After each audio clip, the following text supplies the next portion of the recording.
All right, in this video, we're going to finish up our discussion of partial derivatives, and this will be our last video, our last topic for Math 261. So let's look at section 7.4, number 17. It says f of x y is equal to 3x squared plus xy minus y squared at 2, 1. So we're going to find our first partials here, and then we're going to evaluate them. So this will be 6x plus y, and then fx at 2, 1 is 6 times 2 plus 1 is 12 plus 1 is 13. And then this is 0 plus x minus 2y is x minus 2y.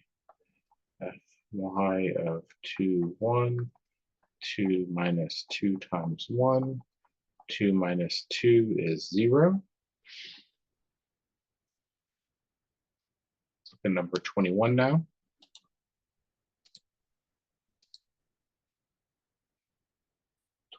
Says f of x, y is equal to ln of 3x plus 5y at 1, 0. Using our ln rule, when we differentiate here, since it has both an x and a y in it, both of them are going to use the ln rule. Let's put that denominator in the bottom. Partial derivative of the inside with respect to x is 3. Partial derivative of the inside with respect to y is 5. X of 1, 0 is 3 plus 0 in the denominator, 3 in the numerator. 3 over 3 is 1. 5 over 3 plus 0 is 5/3. For f y at 1, 0.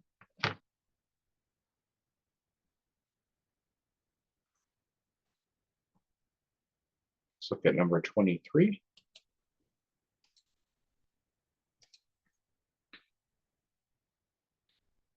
23 says f xy is equal to xy in the numerator, x minus y in the denominator, and we're evaluating at 2, -2, so we have to use the quotient rule here. It's going to be the bottom squared derivative of the top with respect to x times the bottom minus derivative of the bottom with respect to x times the top. It's going to be xy minus y squared minus xy over x minus y quantity squared. That'll be a negative y squared over x minus y squared. So fx at 2, -2, to a negative -2 squared over 2 minus a -2 quantity squared, be a -4 over 4 squared is a -1/4.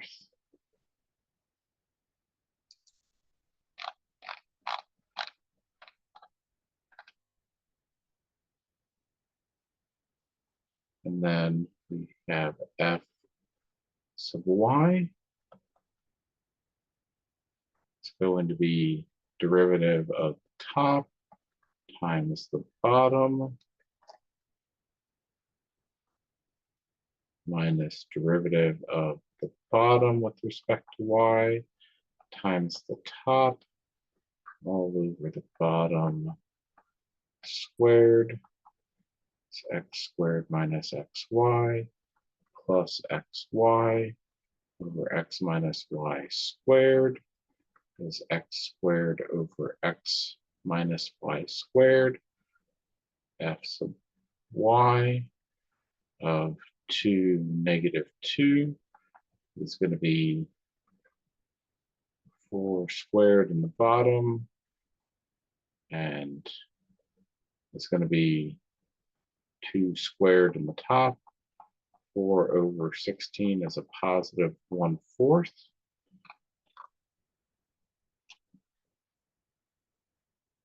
All right. Let's look now at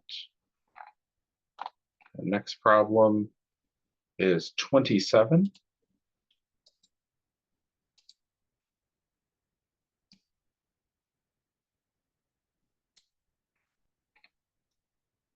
So 27 says 4 minus x squared minus y squared, and that's z is equal to that. And we want to find the slope in the x direction and the y direction at the point 1, 1, 2. So partial of z with respect to x is -2x. Partial of z, this is part A, finding the slope in the x direction.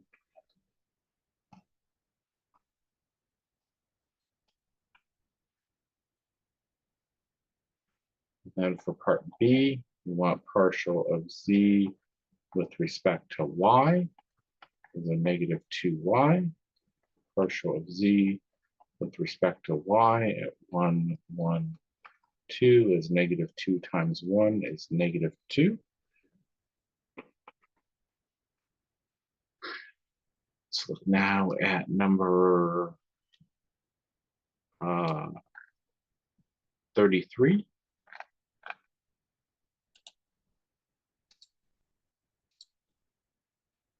Number 33 asked me to evaluate the first partials for w is equal to 2x z squared plus 3xyz minus 6y squared z at the point 1, -1, 2. So w sub x is 2z squared plus 3yz, and that whole part is a 0. So wx at 1, -1, 2 is 2 times 2 squared plus 3 times -1 times 2 is 2 times 4 minus 6 is 8 minus 6 is 2. W sub y will be 0 there, 3xz minus 12yz. W sub y at 1, -1, 2 is equal to 3 times 1 times 2 minus 12 times -1 times 2 is 6 plus 24 is 30. W sub z is going to be 4xz plus 3xy minus 6y squared, and w sub z at 1, -1, 2 is 4 times 1 times 2 plus 3 times 1 times -1 minus 6 times -1 squared is 8 minus 3 minus 6 is -1.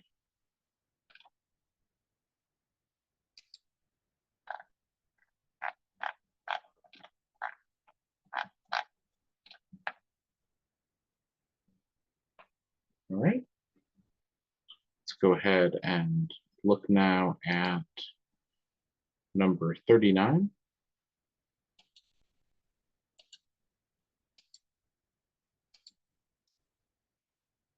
Thirty-nine says w equals ln 5x plus 2y cubed minus 3z at the point 4, 1, -1.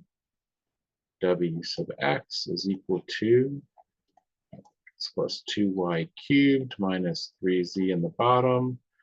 Partial with respect to x is going to be 5.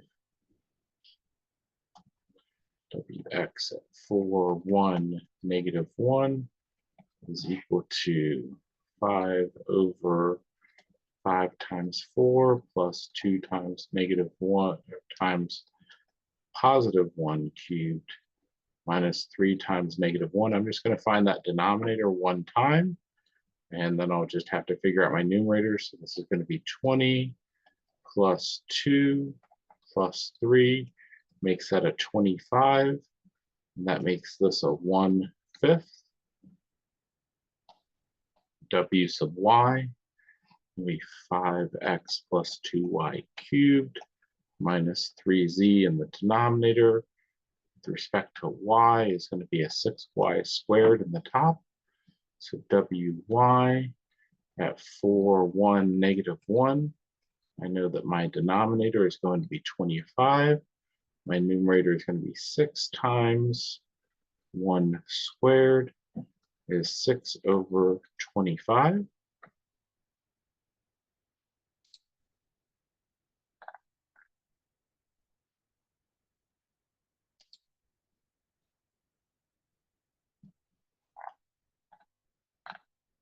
And then we have WZ.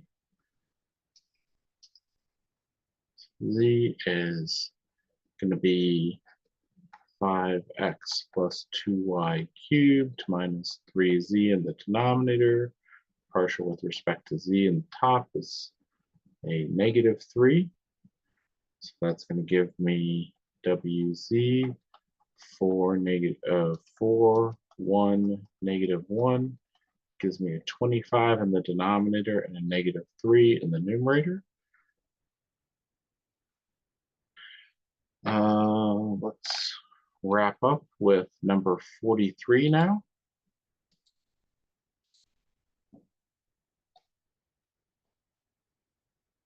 And it says f of xy is equal to 1 over x. It's 1 over y plus xy. And we want to find where partial of f with respect to x is equal to 0, and we want partial of f with respect to y equal to 0 as well.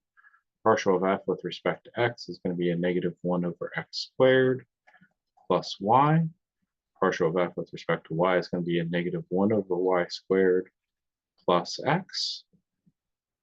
So for one of them, I don't care which, I'm going to solve. Let's solve here and say y equals 1 over x squared. If that's the case, then over here, make the substitution.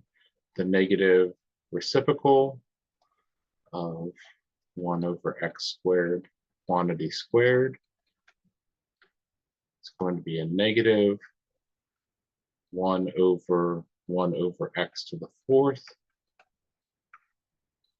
This is a negative x to the 4th plus x. So factor out a negative x cubed minus 1, and that's a x minus 1 times x squared plus x plus 1. There are no real solutions to that third factor there, so negative x equals 0, or x minus 1 equals 0, x equals 0, or x equals 1.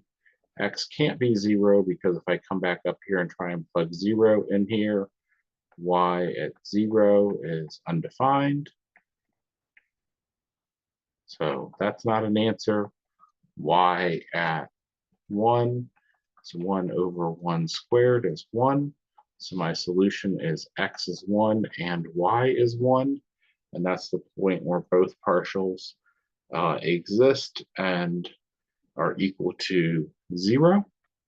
That's going to be a special place for me where there's the potential for a minimum or maximum to exist. It could also be something called a saddle point, but this is the beginning of the process to be able to minimize or maximize a multivariable function like this, which is a key concept. So if you want to see more about that, keep reading in this chapter. This is just the beginning phases of it, and then you can see how to use second partials to figure out whether it is a minimum or a maximum or a saddle point. All right, so that's it. No more videos for Math 261. We've covered all the objectives, so good luck on your final exam at this point, and good luck with whatever you have to take next. This is the end usually of the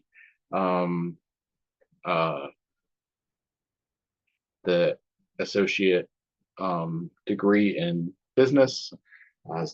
You might have to take something else like a statistics course or something like that every once in a while for something, but this is probably it. So thank you for watching the videos. I hope they were helpful, and good luck with your classes that you still have to take moving forward.